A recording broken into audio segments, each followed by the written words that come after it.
책으로 만나는 가을 개벽 문화 김영현입니다. 600여만 명이 신앙하며 후천 가을의 도래를 알린 보천교. 암울한 일제강점기에 가장 많은 독립자금을 지원하며 대한의 백성들에게 꿈과 희망을 심어주었는데요. 하지만 일제의 종교 탄압으로 인해 우리 역사에서 망각되고 말았습니다. 오늘 이 시간엔 보천교 다시 보다를 통해 보천교가 우리 역사에 끼친 영향에 대해 알아보도록 하겠습니다. 함께 하실 분 자리에 모셨는데요. 청주 우암도장 하민석 호정님이십니다. 안녕하세요. 안녕하세요. 보천교가 무엇인지 소개해 주실까요? 100년 전에 일제강점기 절망에 빠진 우리 상황에서 우리 민족이 숨 쉴 수 있는 어떤 숨구멍이었다 이렇게 볼 수 있고요. 일제강점기의 한민족 독립운동의 산실이다. 이 보천교를 창시한 월곡 차경석이라는 분은 어떤 분이신가요? 증산 상제님을 이제 진짜 스승을 만나게 됩니다. 그래서 짧은 시간에 모셨지만 가장 일심으로 모셨던 아주 주요 일꾼이었고, 천지공사와 이 도는 또 무엇인지 설명해 주실까요? 하늘과 땅을 아주 공적으로 뜯어 고치시는 일인데, 사실 이 천지공사라고 하는 건 선천개벽이 시작될 때부터 예정된 일이고요. 그러니까 1914년 무렵에 전라남북도, 충청남도, 경상남도, 서남의 모든 섬에서 태울주가 이제 끊이지 않았던. 네, 오늘 함께할 책이 보천교 다시 보다입니다. 보천교에 대해서는 저희 프로에서 지난번에 한번 다뤘었는데요. 이 책은 어떻게 다른지 소개해 주실까요? 2017년 11월 15일 날 이제 국회에서 학술대회가 하나 있었습니다. 일제강점기 민족운동의 산실 보천교 재발견이라는 제하로 이제 개최된 행사인데, 그 학술대회를 통해서 이제 제시하고자 했던 핵심 주제는 뭐였냐면, 한국의 근현대사에서 이제 보천교가 차지하는 위상과 어떤 역할을 어떻게 평가해야 하는가, 그래서 어떻게 정립할 수 있는가 하는 문제였고, 그때 이제 발표됐던 7분의 원고를 수정하고 보완해서 마침내 한 권의 책으로 묶은 게 보천교 다시 보다 있거든요. 그래서 7분의 그런 헌신적인 노고와 열정 덕분에 우리가 오랫동안 이제 잃어버렸고, 그래서 잊어버렸던 그 보천교를 재조명할 수 있는 좋은 기회였고요. 그래서 지금 이제 한반도에 해빙의 봄바람이 이제 불고 있는데, 그 온 세계를 이제 한 집안으로 만들고자 했던 보천교의 역사 정신을 이제 되살려가지고, 네. 온 세계가 이제 다 같이 자유와 평등을 누릴 수 있는 길이 무엇일까? 그런 걸 이제 모색할 수 있는 단서가 이 논문집에 있다고 볼 수 있고요. 그래서 이 책에는 이제 동학과 보천교 증산도로 이어진 후천 개벽의 맥이 언급돼 있고, 근데 이제 그 일제 강점기에 누가 보천교 죽이기에 이제 가담했는지, 그리고 일제 강점기의 종교 정책들 같은 거, 그리고 보천교 교리의 어떤 성립과 변천에 대한 이야기들이 이제 수록이 되어 있습니다. 당시 그 보천교 학술회의에서 그동안 우리가 전혀 접했지 못했던 보천교의 진면목이 많이 소개되었다고 들었습니다. 하지만 아직 많이들 모르실 테니까 이 보천교가 무엇인지 소개해 주실까요? 20세기 역사는 사실 그 보천교를 빼고는 얘기할 게 없다고 해도 틀린 말이 아닌데요. 100년 전에 일제강점기 절망에 빠진 우리 상황에서 우리 민족이 숨 쉴 수 있는 어떤 숨구멍이었다 이렇게 볼 수 있고요. 민족 독립의 어떤 희망을 심어줬던 민족 종교의 어떤 색채를 밑에 깔고 있습니다. 그래서 일제 강점기에 한민족 독립운동의 산실이다, 메카다, 심장부다 이렇게 표현이 되고 있는데, 그래서 상해 임시정부 활동 자금이나 독립군 군자금을 지원함으로써 항일 무장 독립운동을 펼치는데 아주 지대한 공헌을 했었고, 그리고 일제는 이제 보천교가 항일 무장 독립운동의 아주 구심점임을 알고 집요하게 탄압을 했던 역사가 있고요. 근데 단순히 그런 민족 종교의 틀을 벗어나서 그 보천교는 19세기 후반에 등장했던 그 후천 개벽 사상, 그래서 최수훈의 다시 개벽, 증산 상제는 후천 개벽을 계승해서 세계와 인간의 관계를 근원적으로 통찰을 하고, 그래서 온 천하가 다시 한 가족이 되는 대동사회를 꿈꾸었던 큰 무국대도였다고 볼 수 있고요. 그래서 증산도의 밑자리 역사를 살펴볼 수 있는 단서를 보천교에서 확인할 수 있습니다. 그래서 온 우주의 그 전 인류를 이렇게 한 식구로 어떻게 그럼 만들어 갈 것이냐, 그래서 그 제약된 환경 속에서 그 아름다운 세상을 만들고자 노력했던 움직임이 보천교 역사 속에 이제 깃들어 있다고 볼 수 있겠습니다. 네, 말씀하신 것처럼 이 보천교는 일제강점기 고통받는 민중들에게 천주님 강세와 후천 개벽이라는 희망을 심어주었잖아요. 무려 600여만 명이 신앙했던 이 보천교를 창시한 월곡 차경석이라는 분은 어떤 분이신가요? 그 이제 차경석 성도님은 근대의 전환기에 살았던 인물입니다. 그가 살았던 시대라고 하는 게 이제 조선의 말기, 일제강점기 후반까지였는데 그 시기는 우리가 다 알고 있는 것처럼 혼돈과 절망과 비극이 어우러진 이제 격변의 시대고요. 그 태생적으로 이제 동학과 연결이 돼 있습니다. 아버지셨던 차치군은 동학에 접주셨고 1894년도에 동학 농민혁명이 있었을 때 그 전봉군 장군과 함께 그 장령급 지도자, 지금으로 치면 이제 군단장급 되는 위치인데 한 5천 명의 동학군을 이끌고 이렇게 전투에 참여했었던, 그리고 마지막까지 이렇게 헌신적으로 하다가 결국 이제 붙잡혀서 죽게 되는데 그때 이제 분사령을 당하거든요. 온몸을 불태워 죽이는 분사령을 당합니다. 그 해에 차경석은 15세 청소년이었고요. 그때 이제 분사령 당한 아버지를 건지려고 그 소금 장수로 변장해가지고 그 머리만 남아 있는 아버지를 이렇게 시신을 수습했던 그런 10대의 어떤 상처가 있는 분이셨는데, 그로부터 이제 4년이 흘러요. 농민봉기가 일어나는데 역사는 그거를 이제 기해정음 농민봉기라고 하는 건데요. 그때 그 동학혁명 이후로는 최대 규모의 어떤 혁명이었고 거기서 이제 앞장서게 되거든요. 그래서 그때도 이제 농민군 지도부와 함께 건거가 돼버렸습니다. 이제 차경성도님이 처형 직전에 이제 극적으로 풀려나는데 그 사연도 보면 그 죽기 전에 시를 읊어요. 근데 그 시를 들은 그 처형관이 감동받아가지고 풀어주는 사건이 있었습니다. 그러니까 차경성도님의 어떤 감수성이나 어떤 문제의식 같은 게 엄청났다라는 걸 저 그 어떤 일을 할 때 느낄 수 있었는데, 그리고 이제 20대 시절에는 사회운동에 적극적이어서 그건 이제 20세기로 딱 넘어온 순간이었고 일진회의 전라남북도 순회관 역할을 했었고요. 그래서 천도교 3세교주 손병희를 만나는데 자기가 찾던 스승은 아니었던 거예요. 그러니까 어떤 노선이 자기 뜻과는 맞지 않았으면 방황하던 찰나에 바야흐로 1907년이 되고 그 해에 그 증산 상제님을 이제 진짜 스승을 만나게 됩니다. 그래서 만나자마자 완전히 이제 모든 걸 작파하고 이제 상제님 뒤만 따르는. 근데 상제님은 몇 년 뒤에 바로 또 어천을 해버리시잖아요. 그래서 짧은 시간에 모셨지만 가장 일심으로 모셨던 아주 주요 일꾼이었고, 상제님 그 기국을 보시고 증산도 일변에 해당하는 그 보청교 개창의 어떤 주도적 역할의 도수를, 동학 역신 혁명의 도수를 붙여서 그 태모님과 함께 일변을 개창했던 인물로 저희가 기억하면 되겠습니다. 네, 증산 상제님을 직접 모셨던 이 차경석 성도가 상제님의 천지 공사에 따라서 보천교를 창시하게 되었다는 말씀이신데요. 차경석 성도의 아버지는 동학혁명군을 이끈 지도자 중에 한 분이셨고, 그래서 차경석 성도도 동학을 신앙하게 되는데, 그렇다면 동학과 이 보천교 사이에는 어떤 연관성이 있지 않겠어요? 네, 굉장히 밀접한 관계가 있습니다. 저희가 잘 알고 있는 바와 같이 이제 동학은 최순 대신사가 1860년 이제 4월 5일 날 상제님과 벌인 그 어마어마한 사건, 천상무탄 사건으로부터 시작이 되는데, 그 당시에 그 상황을 이제 그 최순 대신사가 이렇게 묘사했습니다.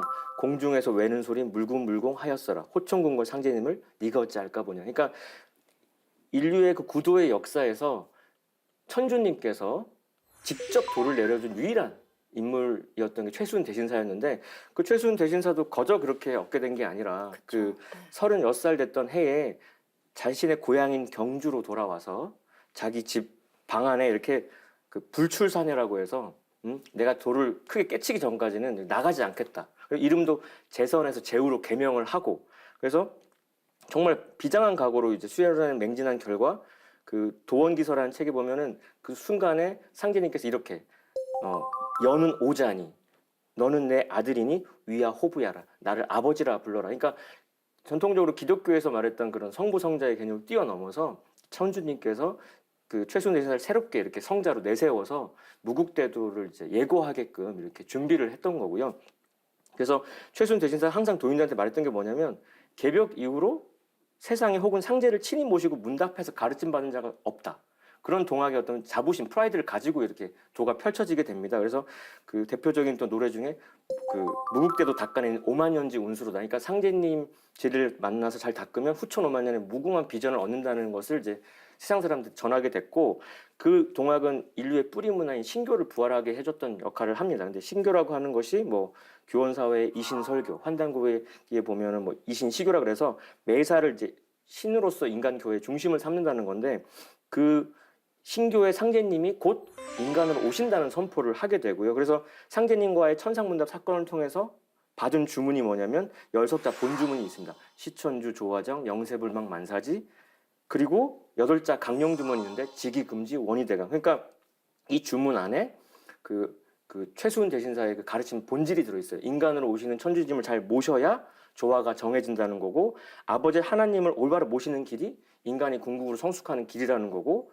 시천주의 비례해서 조화가 터진다는, 그러니까 동서고금의 모든 진리의 주제가 그 주문 안에 다 들어있거든요. 천주 사상이나 조화 사상이나 직위 사상이나 만사지 사상이 들어있는데, 도에서 또 다시 말했던 게 뭐냐면 그 12제국 괴지로 다시 개벽 아닐런가 해서 선천개벽 이후로 그 5만 년이 끝나는 이 시점에 다시 괴질 운수와 함께 전 세계가 격변이 일어나는데, 그때 상제님 진리를 만나야 살 수 있다라고 하는 그 개벽 사상 다시 선포가 되거든요. 그로부터 이제 동학이 이제 민중들의 감정을 이렇게 얻어가지고 동학혁명까지도 이렇게 읽었던 역사가 있습니다. 후천 가을 개벽을 맞아 인간으로 직접 오시는 아버지 하느님, 천주님을 모셔라는 이 시천주 신앙이 동학의 근본 가르침이라는 말씀이신데, 사실 지금은 다들 인내천으로 알고 있잖아요. 왜 이렇게 된 걸까요? 그 최순 대신사는 이제 1864년 이제 3월 10일 날 대구 장도에서 순도를 하시게 되는데, 그때 이제 유언을 남긴 게 있어요. 그 목이 딱 안 쳐지니까 청수를 일기를 가져오라고 한 다음에 이제 청수를 모시고 기도를 하고서 이제 내 목을 치라고 하기 전에 노래했던 게 뭐냐면, 전 40은 내련이야 후 40은 미련가 천하의 무국대도가 더디도다 더디도다 8년이 더디도다 이렇게 얘기하거든요. 그러니까 갑자년에 순도하시면서 신민년 8년 뒤에 나를 내려보낸 그분이 친히 오실 거를, 그리고 그분의 생애가 당신과 마찬가지로 40년 가까이 될 거라는 것까지 이렇게 노골적으로 얘기하게 됐는데, 그러니까 최수훈 대신사는 직접 상제님으로부터 도를 받았기 때문에 인격성을 갖고 있는 천주님에 대한 통찰이 있었는데, 이대 교주인 최시영, 물론 그 동학을 확장시키고 이렇게 번창시킨 큰 공덕이 있지만 그 체험이 부재했기 때문에 시천주가 양천주로 일단 바뀌게 됩니다. 그러니까 내 안에 있는 신성, 내 안에 있는 그 참 하나님의 본성을 길러야 된다는 걸로 바뀌어요. 그래서 그 해월 신사 법설이라는 책에 보면은 내 몸에 내재한 하늘님을 모시고 길러야 한다고 표현하고요. 인시천이니 사인여천하라는 구절이 있습니다. 사람이 곧 하늘이니 그 사람 대하는 거를 하늘같이 하라는 식으로. 물론 좋은 말이긴 한데 그로부터 하나님의 인격성이 이제 배제되기 시작하거든요.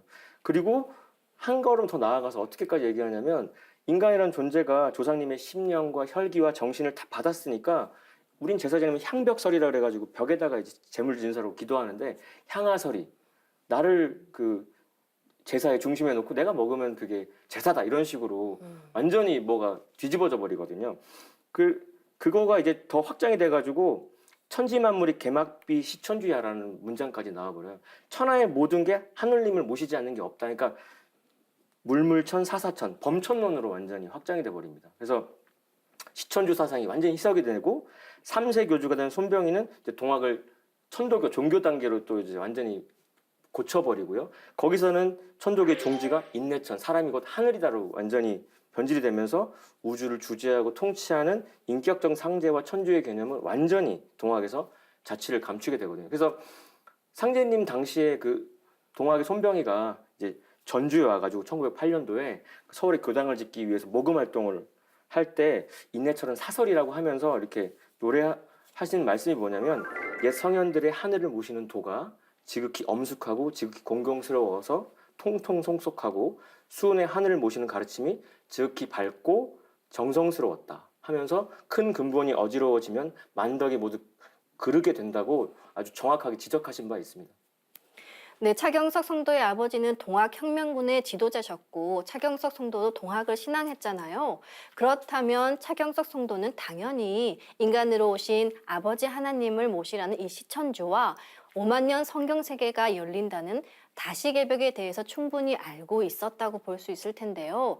아마 이런 이유 때문에 차경석 성도가 상제님을 처음 배웠을 때 바로 따르며 모신 것이 아닐까요? 그래서 그 당시의 동학 신도들은 하나님의 강세를 고대했습니다. 그 가장 대표적인 예가 우리 그 차경수 성도님의 인대로 들어온 박공우 성도님, 때마침 이제 49일 기도 중이셨는데, 그때 기도의 내용이 그냥 일반적인 동학 신도는 대신사 응감이라고 해서 최수훈 대신사 대행자한테 기도하는 거였다고 한다면, 그분의 기도는 하나님 배여지다였거든요. 다이렉트로 하나님과 소통하기를 바랬던 시천주 신앙을 아주 제대로 하고 있었던 상태였는데, 그래서 그 동학을 신앙하는 이들이 그 당시 많이 들어옵니다. 그래서 차경석, 박공우, 문공신, 김경학 그 신경수, 황홍정 등 이렇게 도문에서 큰 어떤 도수를 맡은 분들이 다 동학 신도였는데 왜 그러면 그 유교나 불교 신도가 아니라 동학 신도들이 많았나? 그거는 그 동학 신앙의 근본이 시천주였고 그걸 오매불랑 발언했던 거에 하나님께서 천주님께서 바로 감흥을 하신 게 아닌가 이렇게 생각을 하게 되고요. 상제님께서는 차경석 성도를 대제요, 만인지장이 될 만하다고 그의 인물됨을 평해 주셨는데요. 그래서 그에게 큰 사명도 맡기시잖아요. 아까 말씀하신 것처럼 동학 역신 해원공사를 보시는데 상제님께서 집행하신 천지공사로 인해서 일제강점기에 보천교가 출현했다는 말씀이신데요. 이 상제님 무국대도가 펼쳐지는 과정에서 보천교는 제1변 도운이라고 하잖아요. 우리 시청자분들의 이해를 돕기 위해서 천지공사와 이 도운은 또 무엇인지 설명해 주실까요? 그러니까 인간으로 오신 천주님이 할 수 있는 유일한 미션이 이제 천지공사입니다. 하늘과 땅을 주지하시는 분께서 하늘과 땅을 아주 공적으로 뜯어 고치시는 일인데 사실 이 천지공사라고 하는 건 선천개벽이 시작될 때부터 예정된 일이고요. 환국 배대국 시대부터 준비된 일이고 선천종교가 나오면서 더 구체화됐었고 실질적인 시작은 이제 최순 대신사와의 천상문답 사건으로부터 이제 비롯이 되는데 근데 이제 최순 대신사가 유교의 태밖에 벗어나서 능히 이제 진법을 들춰내지 못하니까 친히 오셨단 말입니다. 그래서 1871년에 오신 상제님께서 현하 대세를 살피시고 이제 천지 대신문을 여신 이후에 1901년부터 9년까지 9년 동안 이제 모사제천의 천지공사 이때까지는 이제 진인사 대천명이라고 해서 사람이 할 일을 다 하고 하늘은 그냥 그 완성을 시켜줬다면 이제는 하나님께서 프로그램을 짜고 이루는 거는 이제 인간이 한다 성사제인인데 1909년 이제 6월 24일 날 천상의 보좌로 환궁을 하신 이후부터 이제 성사제인의 과정이고요. 근데 이 천지공사라고 하는 게 크게 두 축이 있습니다. 그 세상의 정치적인 울로를 결정짓는 세운공사랑 그 도운공사가 있는데 그 도운공사라고 하는 것은 증산상제의 무국대도가 이제 인간 역사에 뿌리를 내려서 도성 독립하는 이제 개척 과정에 관한 공사고요. 모든 건 이렇게 생장성으로 삼변성도한 우주의 원리에 입각해서 돌아가기 때문에 1변, 2변, 3변으로 펼쳐지는데 그 차경호 성도님을 내세운 그 보천교는 그 1변, 그 증산상제의 도운공사의 첫 단추 역할을 했었던 걸로 이해하시면 되겠습니다. 포정님께서 말씀해 주신 것처럼 이 상제님 무국대도가 뿌리 내려 열매 맺는 과정이 도운공사입니다. 이 도운공사의 전 과정에 대해서 말씀 내려주신 분이 바로 어머니 하느님, 태모님이시잖아요. 태모님은 차경석 성도의 이종 사촌 누님이시기도 하신데 이 태모님께서 상제님 무국대도가 펼쳐지는 씨앗을 처음 뿌리시죠. 1911년에 이제 상제님 어천 2년 뒤에 그 상제님 성탄지성 때 성령 감화를 딱 받으시고 태모 고수님이 이제 선언하신 게 있어요. 그 차경석 성도를 향해서 나도 경진생이다. 속담에 동갑장사 이 남는다고 하지 않냐. 너랑 나랑 이제 동갑장사 해보자. 해서 내 생일은 3월 26세니까 나는 낙종물 씨 뿌리는 역할을 맡을 테니까 그대는 6월 첫 초하루 날 태어났으니까 이종물을 맡으라고 하시면서 마지막 말은 출수할 사람은 다시 있다. 그러니까 그 아까 삼변성도의 어떤 이치 그대로 낙종과 이종과 추수의 어떤 세 번의 변화가 있는데 태모님은 이제 낙종을 맡으시고 그 차경성도님이 이종의 역할을 하신 겁니다. 그래서 변홍사 짓는 그 흐름에 상제님의 도운공사에 큰 맥락을 붙이신 거고요. 그래서 6월달 이제 모내기 하는 때니까 이제 차경석 성도님의 사명이 이제 드러납니다. 그래서 그 아주 작게 시작된 걸 크게 확장하는 역할을 하게 되는 거고, 그러니까 이종훈을 맡아가지고 증산도 대부흥 시대를 여는 이제 사명을 맡았고요. 그 영웅적인 기질이 그 일제강점기 가장 이제 억압받던 시기에 그래도 영웅적으로 인사 대권을 맡는 사역자로 내세우는 역할을 하게 됩니다. 그래서 그 1911년 10월에 이제 고수부님께서 대흥리의 차경석 성도 집을 본소로 정한 다음에 포정소 문을 여시게 되는데 그게 도장개창 선언입니다. 그러니까 처음에 태모님 이제 선도라고 이름을 지으셨고 그때부터 신도들로 하여금 각지 사방을 돌면서 이렇게 포교에 힘쓰게 하셨어요. 근데 그 당시 상제님 어천 후에 막 흩어졌던 사람들이 태모님의 이제 포정소 도수로 이제 선도가 열리고 나서 고수부님 중심으로 다시 모이게 되고요. 그때의 포교의 방법은 이제 태율주였는데 그게 이제 체험이 막 되고 기적이 일어나니까 포교한 지 3년 만에 그러니까 1914년 무렵에 전라남북도, 뭐 충청남도, 경상남도, 서남의 모든 섬에서 태율주가 이제 끊이지 않았던 그런 아주 괄목할 만한 이제 포교가 이루어집니다. 근데 그 당시 이제 차경성도님 했던 거는 그 대응리에 자기 본소 찾아오는 사람을 맞이하고 교단의 일을 총괄하던 역할을 했는데 어디까지나 이제 고수부님을 돕는 역할이었거든요. 근데 선조가 개창되고 교세가 확장되니까 이제 좀 야망이 생기게 되죠. 그래서 그 행동으로 옮기게 됩니다. 뭐냐면 고수부님이 거처하시는 곳을 예문이라고 하고 거기에 발을 걸어놓고 누구를 막론하고 자기가 허락하고 안내하는 거 없이는 그 출납을 못하게 했으니까 자연스럽게 고수부님이 이제 섬처럼 이렇게 고립되는 게 되고요. 1916년 이제 병진년 11월 28일 동지 때 조직을 정비해가지고 24방에 따라서 24인을 선발해가지고 그 24방주 조직 그리고 더 확장해서 60방주 조직 해가지고 차후에 보총교까지 이렇게 확장을 시켜버리는 어떤 역사가 있습니다. 상제님의 천지 공사에 따라서 이 상제님의 무국대도는 태모님에 의한 낙종, 즉 씨가 뿌려져서 이종무를 맡은 차경석 성도에 의해서 크게 성장하게 되는데 이것이 바로 보천교잖아요. 이 전 과정에 대해서 조금 더 구체적으로 설명해 주실까요? 그래서 그 차경 성도님이 이제 1916년에 24방주제를 조직을 하게 되는데 이때가 이제 태모님이 선언하셨던 낙종이 이종으로 전환되는 시기라고 볼 수가 있습니다. 그래서 1916년에 그렇게 이제 시작을 해가지고 근데 1917년 그 정사년으로 딱 넘어가면서부터는 일제의 감시가 심해지거든요. 그때부터는 외유를 떠나면서 포교의 진력을 해서 비밀결사 조직처럼 움직이게 되고 1919년에 24방주제 확대를 해서 그 60방주제까지 나아갑니다. 그리고 상제님이 그 공사 보신 그 동학 역신 회원 도수가 이제 인사화되는 과정인데 그 식민지 백성들이 의지할 곳이 없었다가 그 방주제 조직이 착착 차이니까 그 밑으로 착착착 붙어가지고 무려 600만, 자칭 타칭 600만이고 뭐 실제로는 700만이었다고 하거든요. 그러니까 그 당시 간부 숫자만 55만 7,700명이라고 하는데 그 당시 조선의 인구는 1,700, 1,800명이었고 그 중에 700만이 신도였다고 하면 3명 중에 1명이 태울 줄을 알고 상제님을 신앙했다는 거죠. 그래서 상제님께서는 정읍에 천맥도수를 붙인다라고 하시면서 여기가 못자리다. 이것이 천하파종공사라고 하신 바 있는데 그러니까 천맥이라고 하는 건 논밭 사이에 가로 세로로 난 길입니다. 그러니까 남북으로 난 거를 천이라고 하고 동서로 난 거를 맥이라고 하는데 그러니까 상제님 진리가 거미줄처럼 이렇게 전후 좌우로 막힘없이 사방으로 길을 내고 해가지고 지구촌을 석권하는 이런 포교 도수거든요. 그래서 대규모의 인사 조직을 차경석이 펼칠 수 있게끔 기운을 붙이신 공사인데, 그러니까 잘 또 생각해 보면은 차경석 성도님이 차씨인데요.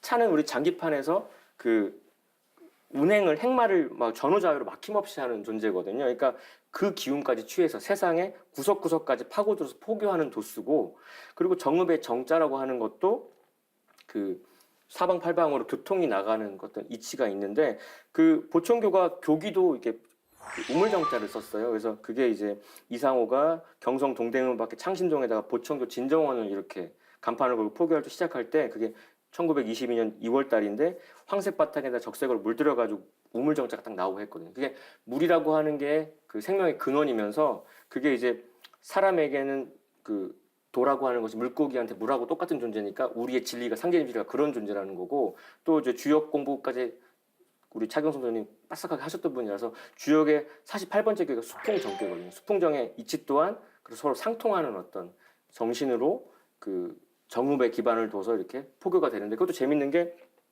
상제님께서 일변의 어떤 센터를 정읍 대흥리 이렇게 잡으시고 3변 완성되는 수순을 또 태전에 잡으셨는데 어쨌든 이렇게 크게 번성하는 에너지의 거점을 큰 대자, 클 태자 기운을 붙인 것도 굉장히 어떤 큰 의미가 있는 걸로 저는 해석이 됩니다. 네, 지금까지 하민석 포정님을 모시고 보천교 다시 보다에 대해 알아봤는데요. 상제님의 무국대도를 알린 보천교가 형성된 배경에 상제님의 천지공사가 있었다는 것을 알 수 있었습니다. 다음 시간에는 보천교가 우리 역사에 끼친 영향에 대해 알아보도록 하겠습니다. 포정님 감사합니다. 감사합니다.